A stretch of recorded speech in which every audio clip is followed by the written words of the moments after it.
you all a little bit about this project that I'm presenting to you here tonight. As Jerome said, it is a read out loud project. And basically what I have done is I have taken a series of poems, most of them written by Irish poets, male and female. 3 of them are Nobel Literature Prize winners.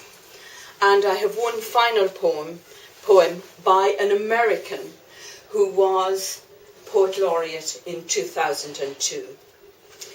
The thread in my work tonight is the cycle of life. So my poems are dealing with life, with love, with death. Thank you.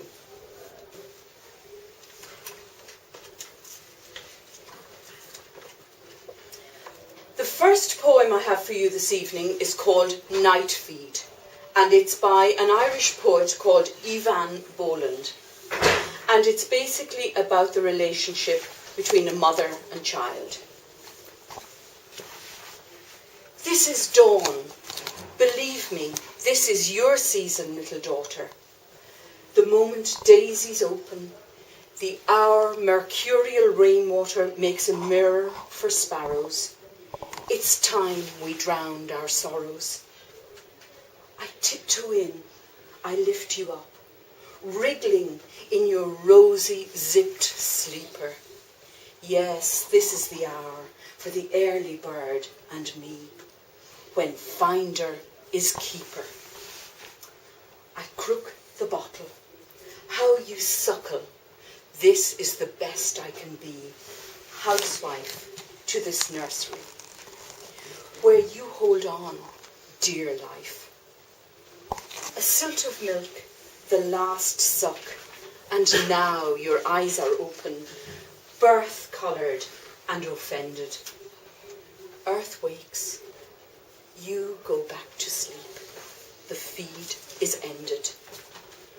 Worms turn, stars go in, even the moon is losing face.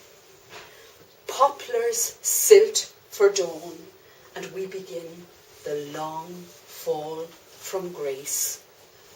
I tuck you in. The second poem is written by, or was written by, Seamus Heaney, who won the Nobel Prize for Literature in 1995. This poem gives a powerful impression of the sense of loss created by the death of a child. And the title is Midterm Break. I sat all morning in the college sick bay, counting bells knelling classes to a close. At 2 o'clock, the neighbours drove me home. In the porch, I met my father crying. He had always taken funerals in his stride. And big Jim Evans saying what a blow it was. The baby cooed and laughed and rocked the pram when I came in, and I was embarrassed by the old men standing up to shake my hand and tell me they were sorry for my trouble. Whispers informed strangers that I was the eldest away at school, as my mother held my hand and coughed away the dark, angry sighs.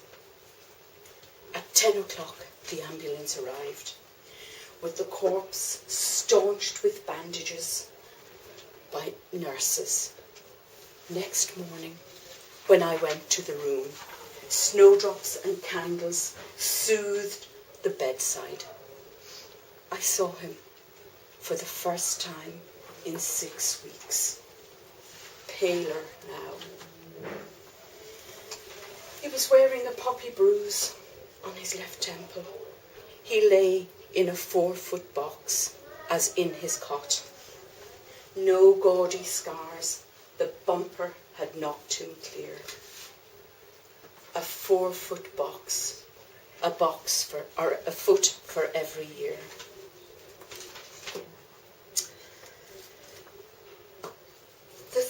piece is a love poem. And it's love and nature combined. It's the love of a woman for a man. It was originally written in the Irish language by Nuala Ní Dhomhnaill, and this is her translation of it. Labashidi, it's called, the silken bed. I'd make a bed for you in Labashidi in the tall grass, under the wrestling trees, where your skin would be silk upon silk in the darkness when the moths are coming down. Skin which glistens, shining over your limbs, like milk being poured from a jug at dinner time. Your hair is a herd of goats, moving on rolling hills, hills that have high cliffs and 2 ravines. And your damp lips would be sweet as sugar at evening as we're walking by the riverside, with honey breezes blowing over the Shannon. And the fuchsias bowing down to you one by one. The fuchsias bending low their solemn heads in obeisance to the beauty in front of them. I would pick a pair of flowers as pendant earrings to adorn you like a bride in shining clothes. Oh, I'd make a bed for you in Labashidi in the twilight hour with the evening falling snow. And what a pleasure it would be to have our limbs entwine, wrestling while the moths were coming down. The 4th piece I would like to read for you is one that was written by a second of the Nobel Prize winners, W.B. Yeats. And again, it deals with love. But this is the love for who we are rather than how we look. And it's the sweet, aching nostalgia of age. It's called When You Are Old.